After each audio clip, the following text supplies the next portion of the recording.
The chamber was silent as Throckmar stepped forward. The Vrexian counselor's 4 eyes scanned the assembled delegates with cold satisfaction. His voice echoed through the massive hall, where 43 different species gathered to decide the fate of the galaxy. "We must address the human problem," Throckmar began. His translator unit converted his clicking language into something all species could understand. "For 100 years, we have watched humanity spread across our galaxy. They build stations faster than we can regulate them. Their military grows stronger every year. They solve problems with force first and diplomacy second." Taeyang Kim sat perfectly still in the human delegation section. The ambassador's face showed nothing. Beside him, Nari Park kept her hands folded on the desk, her expression equally calm. They had expected this moment for months now, ever since the whispers started in the outer council rooms. "Look at their history," Throckmar continued, pulling up holographic displays. "On their own world, they fought countless wars. They nearly destroyed themselves with nuclear weapons.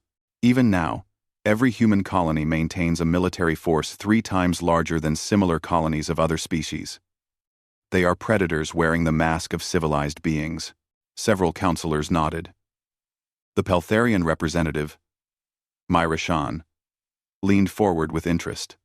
She had always been neutral on human matters, simply observing and taking notes. Her people valued careful study before making judgments. A Quellan delegate raised one of his 6 arms. "But the humans have kept the peace. The trade routes are safer now than ever before. My world's economy has grown 40% since humans began managing the logistics networks." "Exactly my point," Throckmar said smoothly. "They have made themselves essential. They have placed themselves at the center of everything. And now we depend on them. What happens when they decide to use that power against us? What happens when the predator stops pretending?" Taeyang wanted to stand and speak.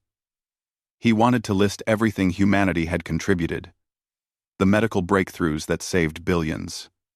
The infrastructure projects that connected distant worlds. The security operations that kept peaceful species safe from real threats. But he stayed seated. He had learned that defending yourself too strongly only made you look guilty. The debate continued for 3 hours. Some species spoke in favor of humanity.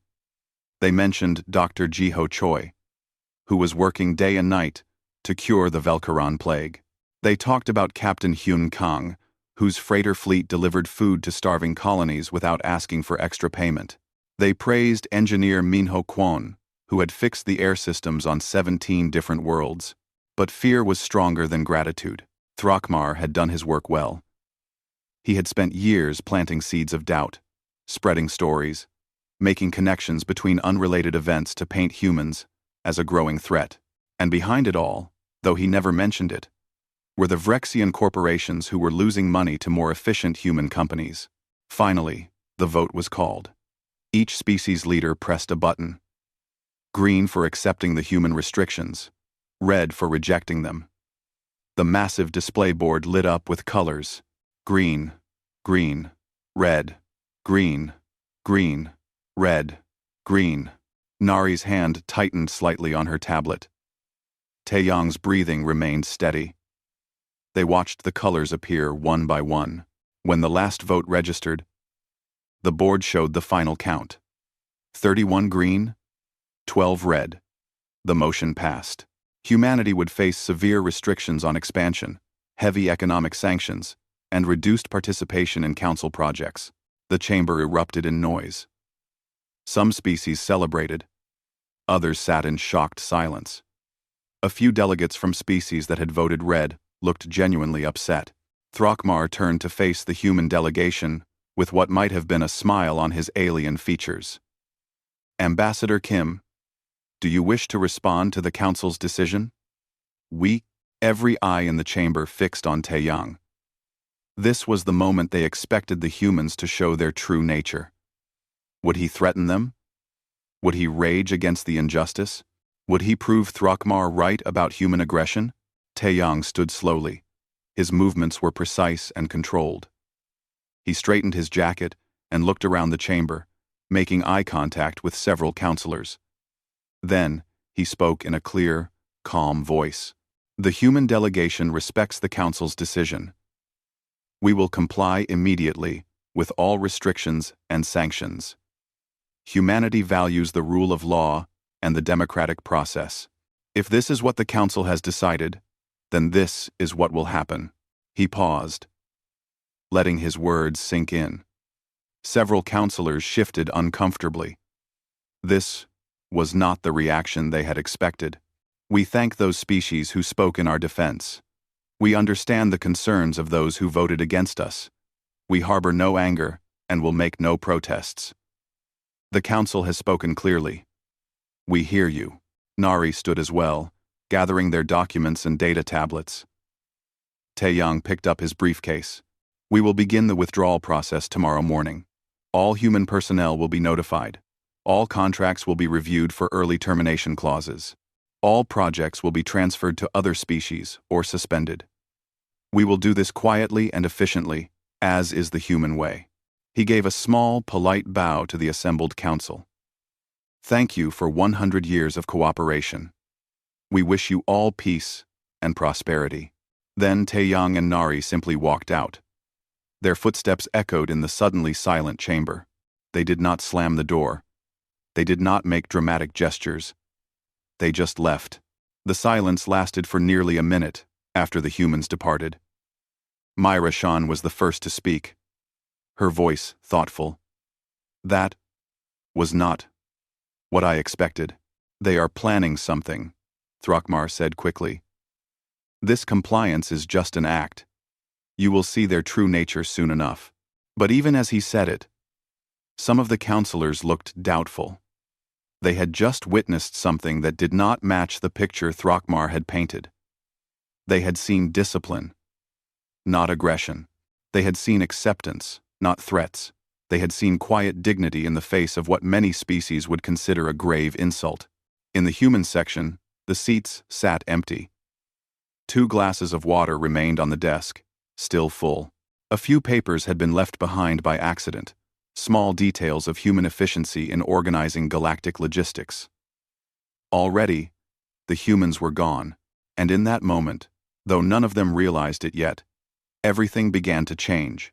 The message arrived at every human station, colony, and ship at exactly the same time. It was brief and professional. All human personnel were to begin orderly withdrawal from non-human territories and joint projects. There would be no protests, no delays, no drama. Just quiet efficiency. Dr. Jiho Choi read the message 3 times in his laboratory on the Velkaran research station. Around him, equipment hummed softly. Test samples sat in careful rows. His computer displayed months of data on the plague that was killing thousands of Velkarans every week. He was 6 months away from a cure. Maybe less. His Velkaran assistant, a young researcher named Vekrin, noticed his expression. Dr. Choi? Is something wrong? Jiho looked at the screens, showing his unfinished work. He thought about the Velkaran children dying in hospitals. He thought about the families begging for help. Then he thought about the council vote and what it meant. I have to go home, Jiho said quietly. My contract ends in 2 weeks. I will not be renewing it. Vekrin's face went pale. But the cure. You are so close. We need you. You have all my notes, Jiho replied. He began backing up his files to transfer to the Velkaran team. Everything is documented. Your people are brilliant. You can finish it. Jiho replied. Makadit. Jiho replied. But we do not understand half of what you have done. These methods, this technology, it is beyond our current knowledge. Please, Dr. Choi, just stay 6 more months. Jiho stopped and turned to face his assistant. His voice was gentle but firm. The Council has decided that humans are too involved in galactic affairs. We are complying. I hope you find the cure soon. I truly do. M-Port. I climb. 2 sectors away, Captain Hyun Kang stood on the bridge of his flagship. Before him floated a holographic map showing 300 human freighters spread across 6 sectors. They were the backbone of galactic trade, moving food, medicine, equipment, and luxuries to thousands of worlds. "Send the recall order," Hyun said to his communications officer. "All ships return to human space. Complete current deliveries, then come home."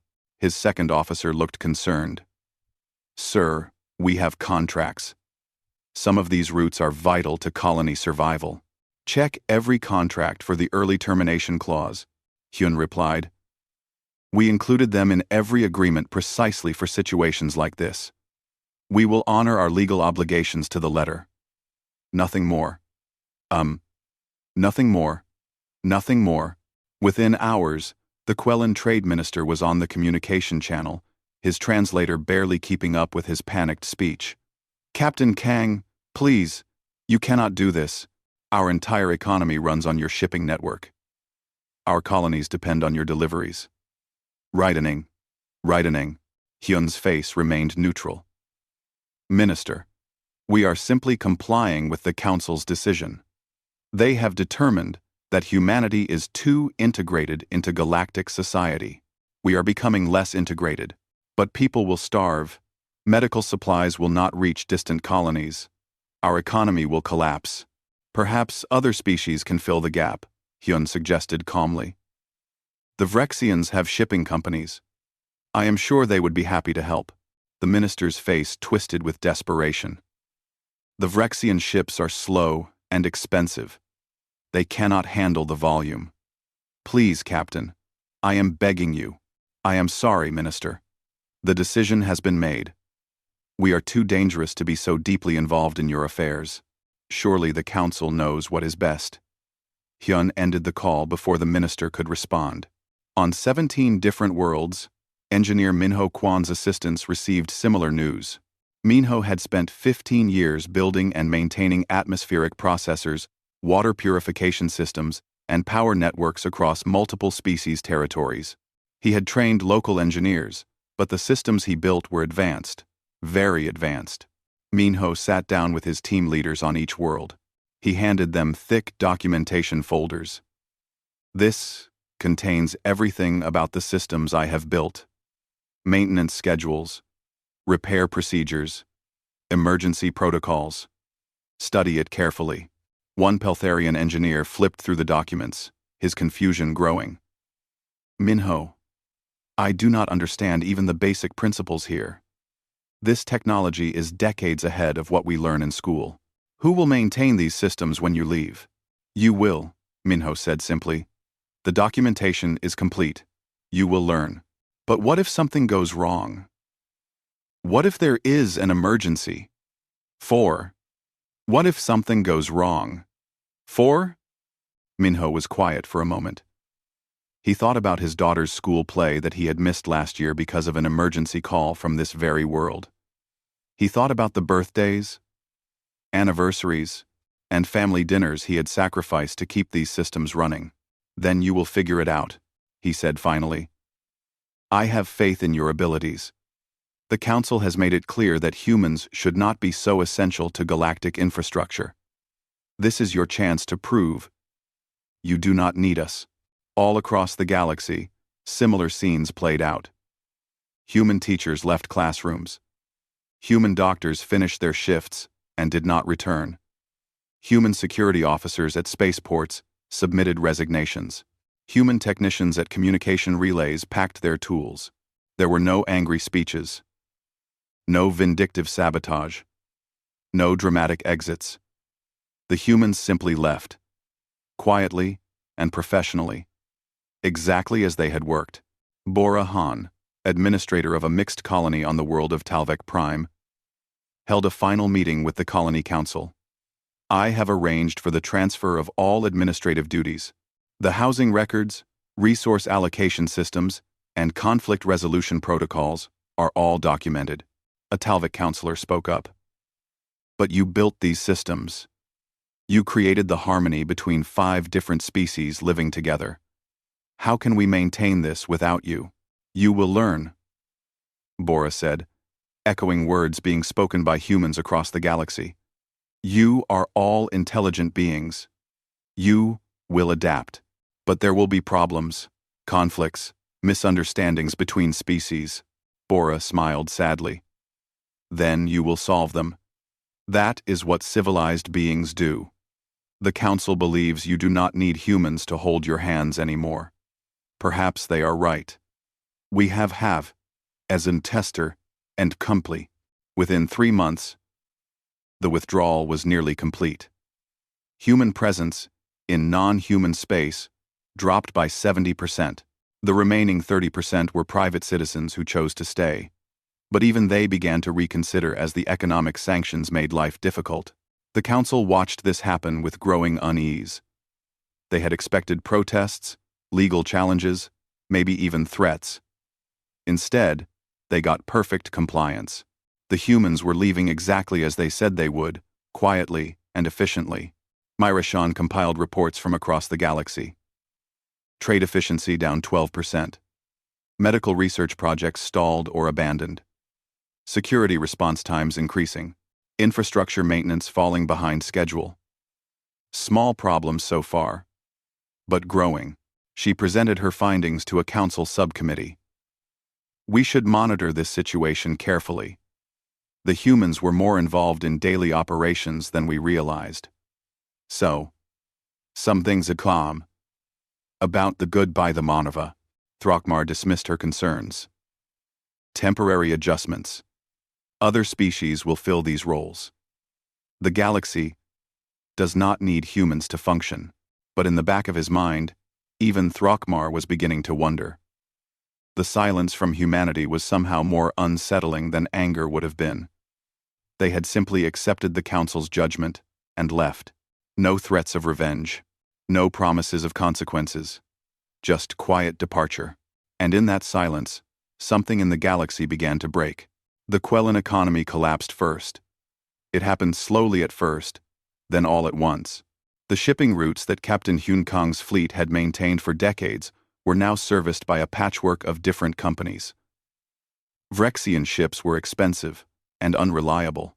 Peltharian freighters were too small for the volume. Independent contractors charged triple the human rates and delivered half as often.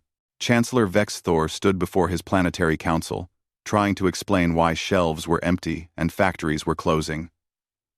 We are experiencing temporary supply chain disruptions, he said, though everyone in the room knew it was worse than that. Temporary? One council member shouted. It has been 9 months. Our colonies are rationing food. 3 factories closed this week alone. When will the humans come back? Vexthor had tried reaching out to Earth diplomatic channels. He had sent formal requests, informal messages, even personal appeals. Every response was the same polite, automated message. Humanity is currently reassessing its galactic engagement strategy. Thank you for your inquiry. He had offered better contract terms, higher payments, formal apologies. Nothing worked. The humans were not being difficult. They were not negotiating. They were simply not interested. Meanwhile, in the Outer Rim territories, something much worse was happening. For decades, human patrol ships had kept the space lanes safe. Fast, well-armed, and efficient, they responded to distress calls within hours.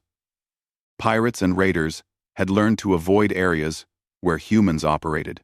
Now those patrol ships were gone. The first merchant vessel was hit near the Talvek system. Raiders stripped the cargo and left the crew floating in escape pods. The Talvek security forces arrived 6 hours later, far too late to help. They had no experience with pirate tactics and no ships fast enough to pursue the attackers. More attacks followed. The pirates grew bold. They had spent years watching human patrol patterns, learning human response times, and avoiding human-controlled space. Now they spread out like a virus, hitting targets that had been safe for generations. Species that had complained about human military presence now begged for help. Their distress calls went to the old human emergency frequencies. The channels were still active, but no one answered. The humans were defending their own space perfectly well. Everything else was not their problem anymore. On the world of Velkara, The plague continued to spread. Dr. Jiho Choi's replacement, a team of 5 Velkaran researchers, worked desperately to understand his notes. They had his data, his procedures, his equipment. But they did not have his insight. "This makes no sense," one researcher said, staring at genetic sequences on his screen. "Why did he combine these 3 proteins? What was he seeing that we cannot see?" The lead researcher, Vekrin, had worked closely with Jiho for 2 years. Even he struggled to follow the logic. Dr. Choi's understanding of genetic interaction was decades ahead of our textbooks. He could see patterns we do not recognize. They tried reaching out to other human scientists for consultation. Most politely declined, citing the economic sanctions that made such cooperation legally complicated. A few offered basic advice but refused to get deeply involved. The message was clear. The galaxy had decided it did not want humans so involved in their affairs. The humans were respecting that decision. The death count rose. Hundreds of thousands became millions. Hospitals overflowed. The Velkaran government declared a state of emergency and begged the council for help. The council referred them to their own research team and wished them luck. Minho Kwan's predictions came true faster than even he expected. On the world of Pelthar 7, one of the atmospheric processors began making strange noises. The local engineers checked Minho's documentation and followed the troubleshooting procedures. The noise stopped, but the air quality readings started dropping. They called in specialists. The specialists called in more specialists. After 3 weeks, they admitted they did not fully understand how the system worked. They could keep it running on basic maintenance, but they could not optimize it or fix complex problems. Air quality in 3 major cities dropped by 8%. People started getting sick. The elderly and young suffered most. The Peltharian government contacted Minho through official channels. "Please." The message read, "We need your expertise. Name your price. We will pay anything."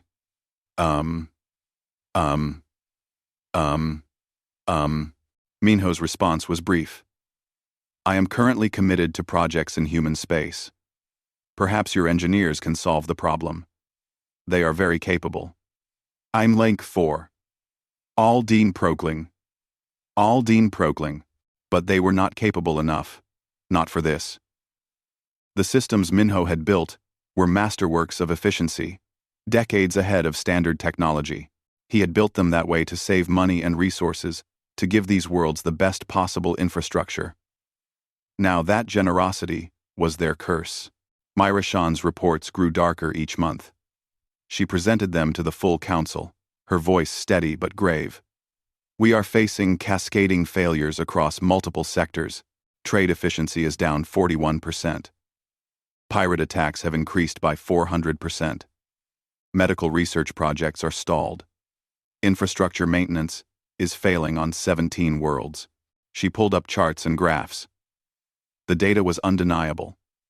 Every sector that humans had been involved in was declining. Some dramatically, some slowly, but all moving in the wrong direction. "We need to reconsider the restrictions," Myra Shan concluded. "The galaxy is suffering without human participation." Throckmar stood immediately. "This is temporary. Species are adapting. We cannot show weakness now. If we beg the humans to return, they will have won. They will know we cannot function without them." "They already know that," Myra Shan said quietly.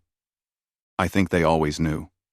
They simply never used that knowledge against us, until we forced them to leave." A Quellan counselor spoke up, his voice desperate. "My world is dying. Our economy is in ruins. People are hungry. I do not care about winning or losing. I care about survival." Other counselors murmured in agreement. The species that had voted against the restrictions were now joined by some who had supported them. Fear was spreading as fast as the problems, but others, led by Throckmar, held firm. "We will adapt. Other species will learn to do what humans did. We just need more time." "How much time?" Myra Shan asked. "How many need to die from the Velkaran plague? How many colonies need to suffer from pirate raids? How many economies need to collapse? What is the acceptable cost of our pride? The chamber erupted in arguments. No consensus could be reached.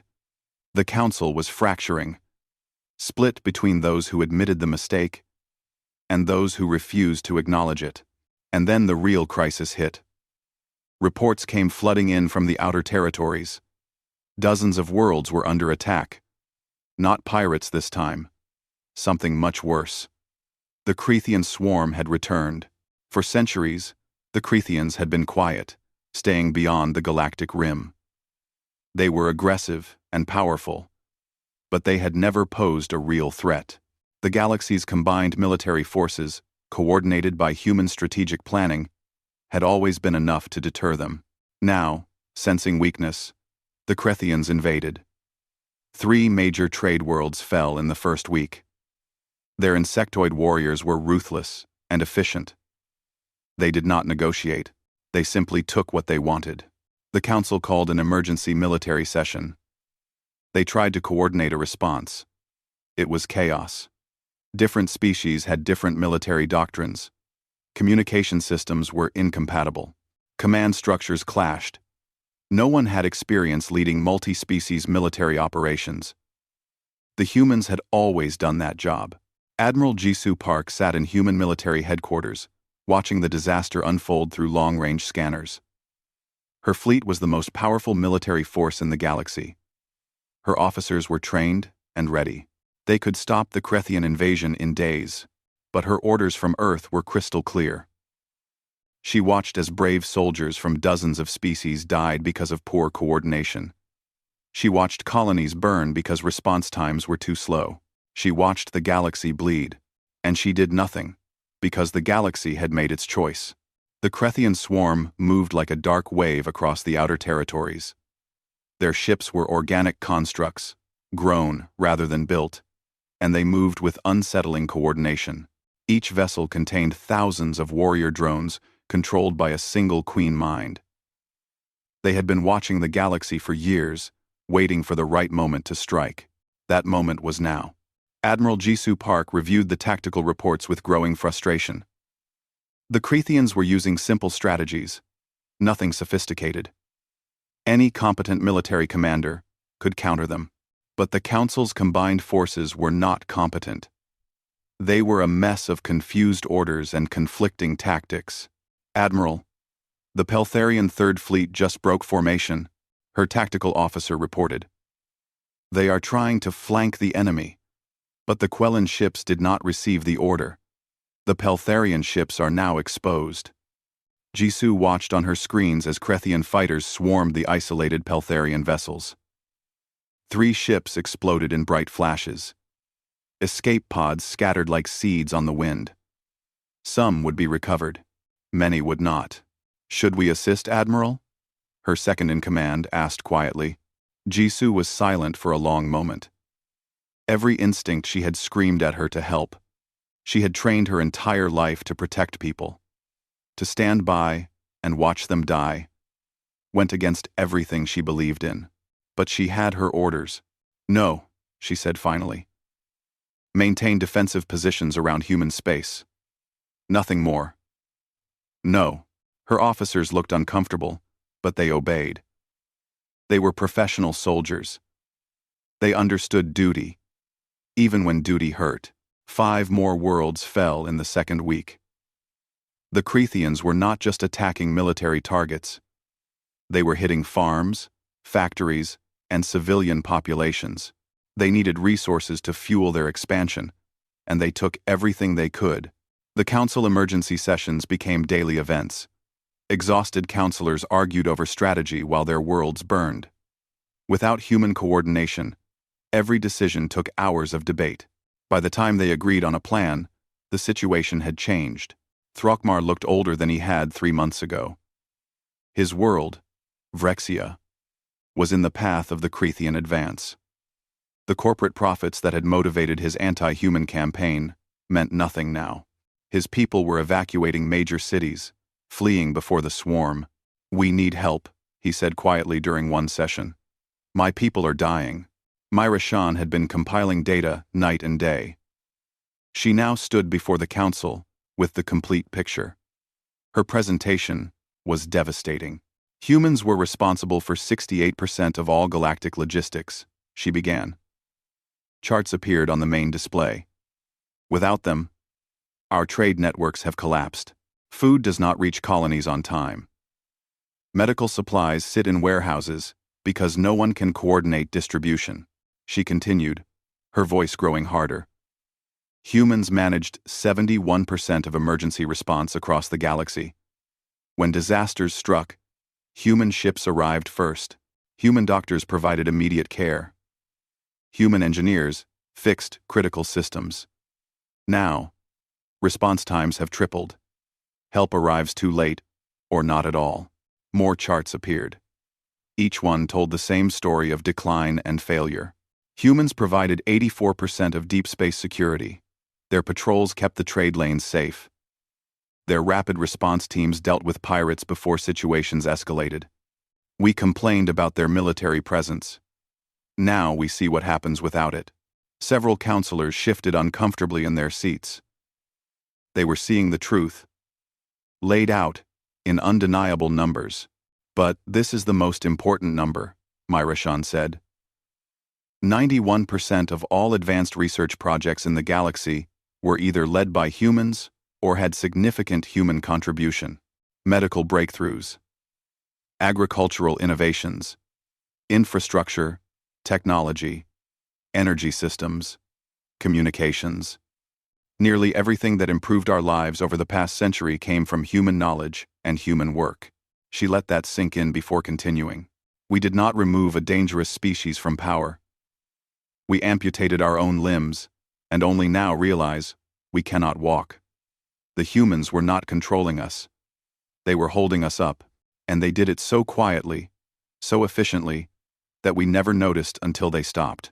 The chamber was silent.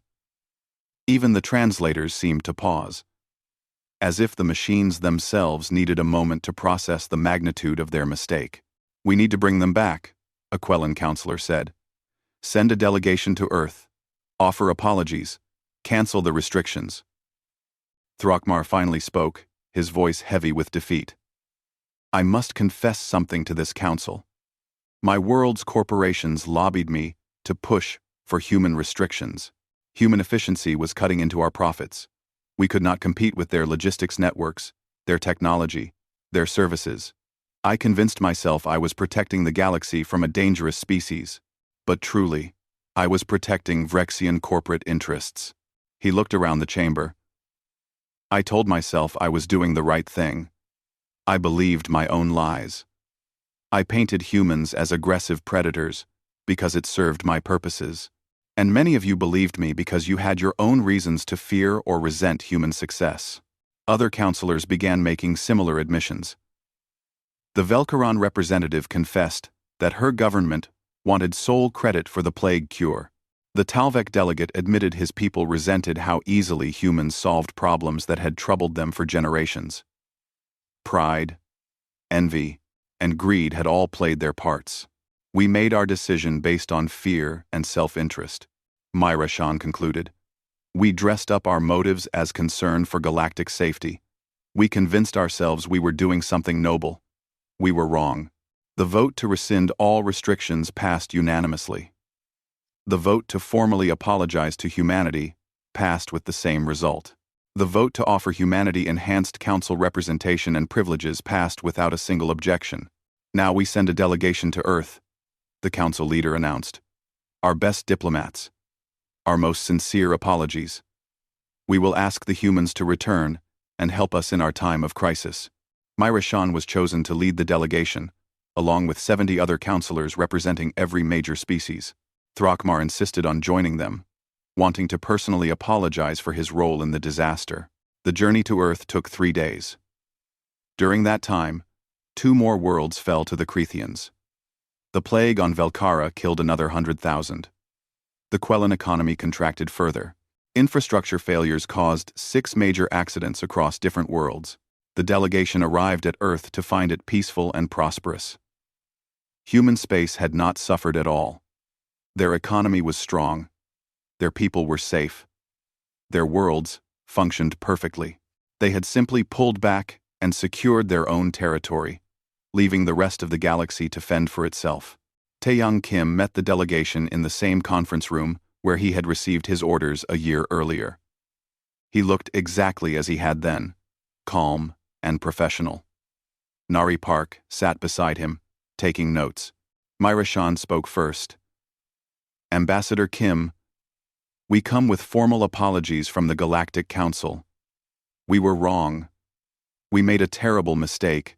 We ask that humanity return to the Council and help us face this crisis. Taeyang listened carefully to every word.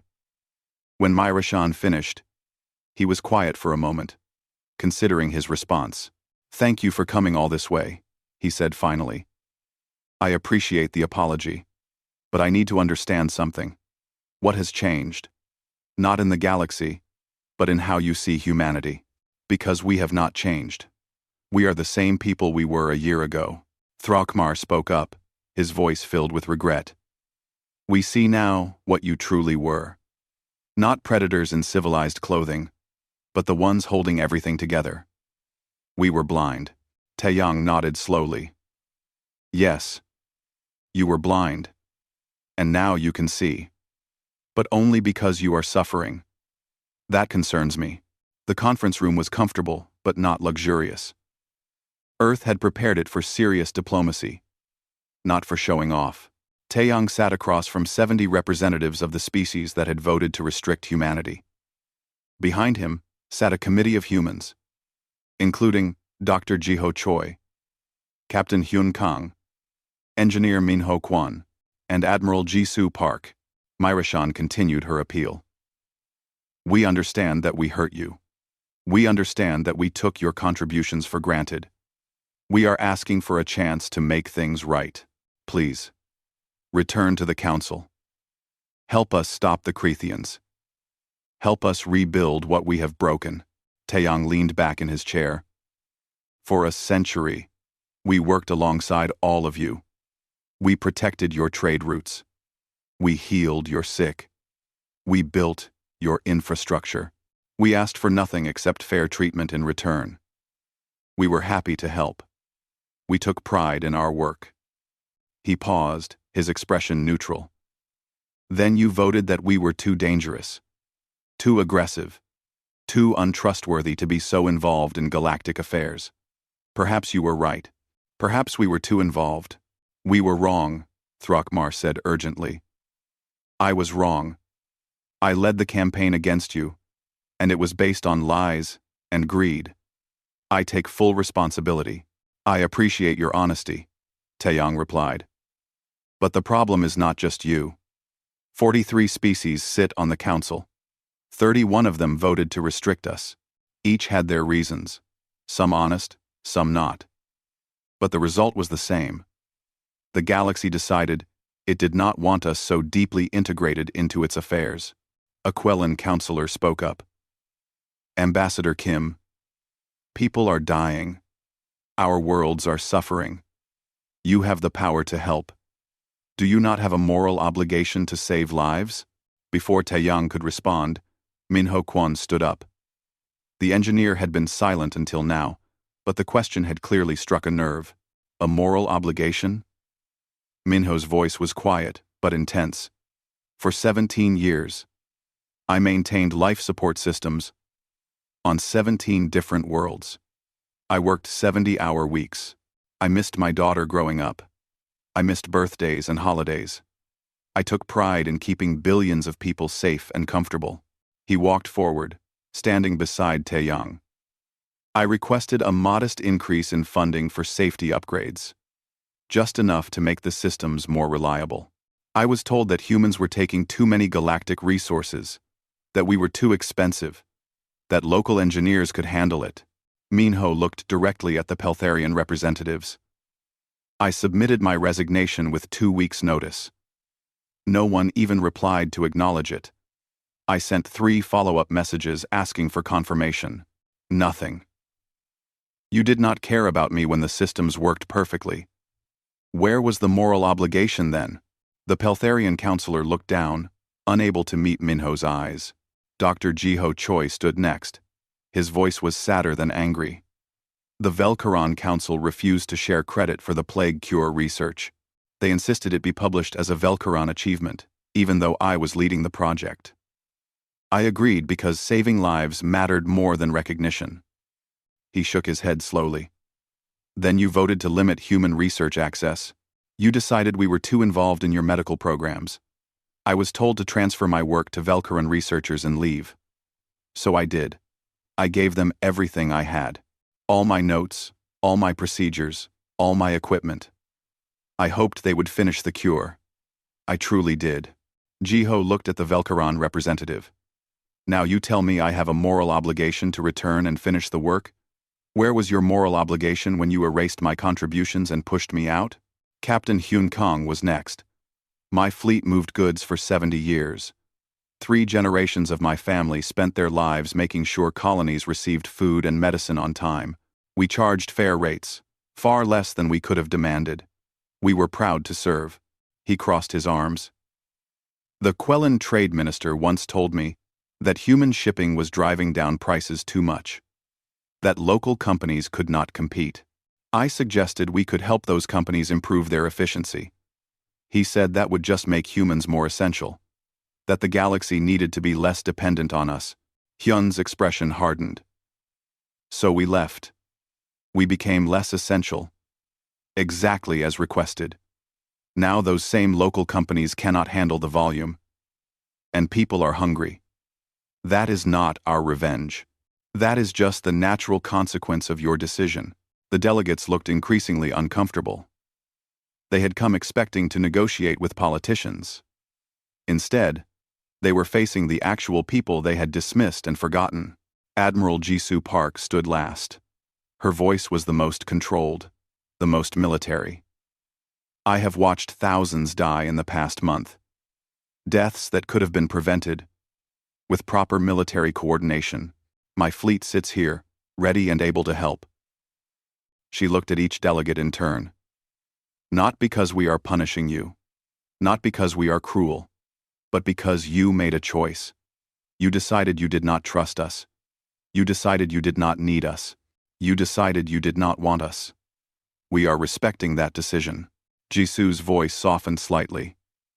If we come running the moment things get difficult, what does that teach you? That you can insult us, dismiss us, restrict us, and we will still save you? That our contributions only matter when you are desperate? That is not a partnership. That is servitude. The room fell silent. The delegates had no response. These were not the arguments they had prepared for. They had expected political negotiations, trade-offs, concessions. Instead, they were confronting the human cost of their decisions. Narration finally spoke again. What would it take for humanity to return? Taeyang considered the question carefully. Individual species may negotiate bilateral agreements directly with Earth. If you want our help, ask for it respectfully. Offer fair terms. Treat us as equals. Some of you may find us willing to assist, but we will not return to the council. Why not? Another counselor asked. Because the council is broken, Taeyang said simply. It makes decisions based on fear and self-interest, rather than wisdom and fairness. It took your worlds burning before you admitted your mistake. That is not an institution we trust. He stood up, signaling the meeting was ending. We are not angry with you.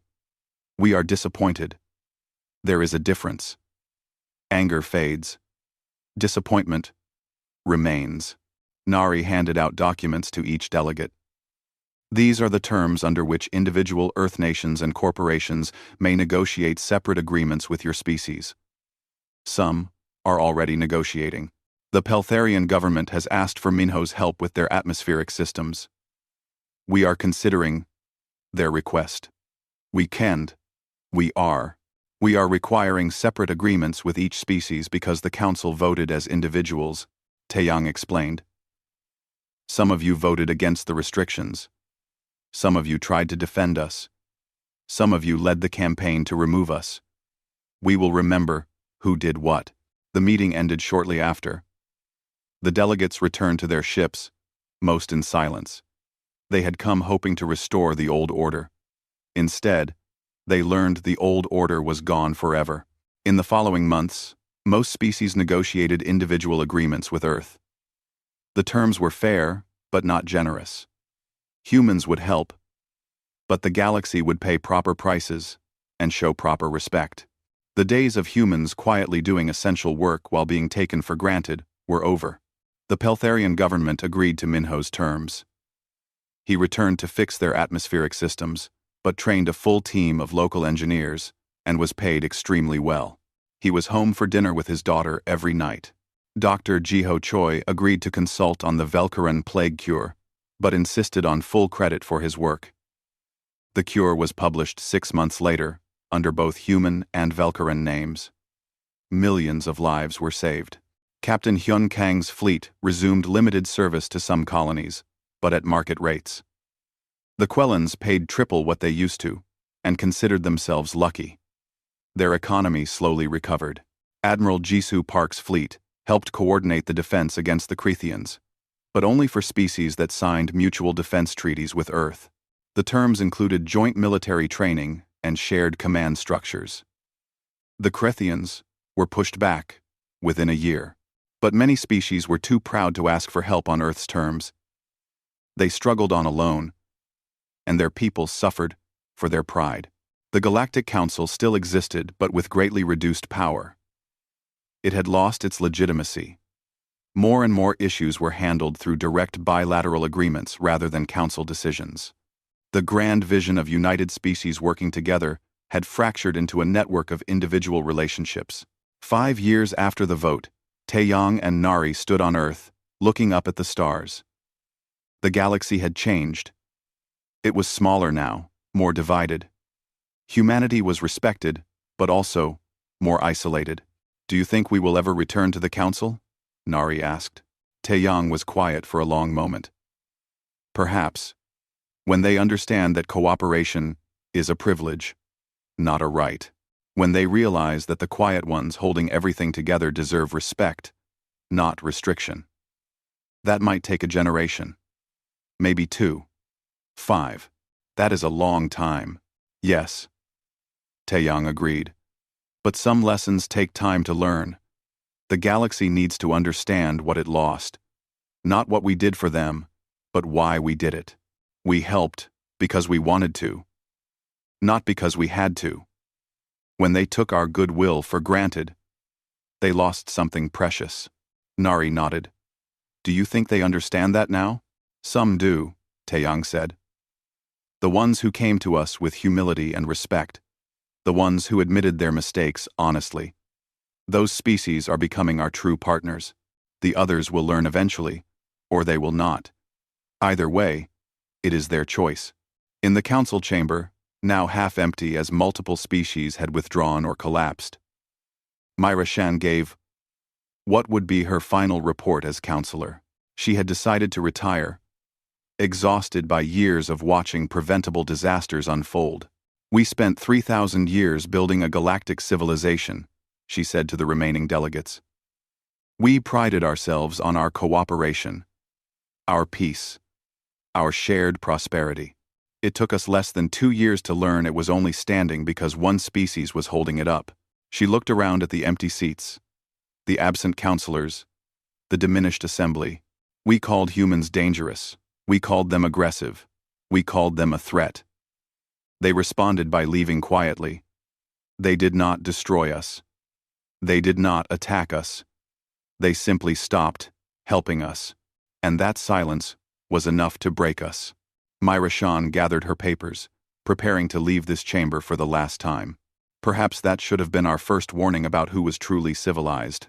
The galaxy turned on, smaller and darker than before, learning slowly what humanity had always known. That civilization is not built on power or control. It is built on millions of small acts of service, performed quietly by people who will never seek recognition. And when those people are driven away, civilization crumbles, not with a bang, but with a whisper. Humanity watched from a distance, secure in their own space. helping those who approached with respect, but never again carrying a galaxy that did not appreciate their burden. They had left quietly, and the silence still echoed.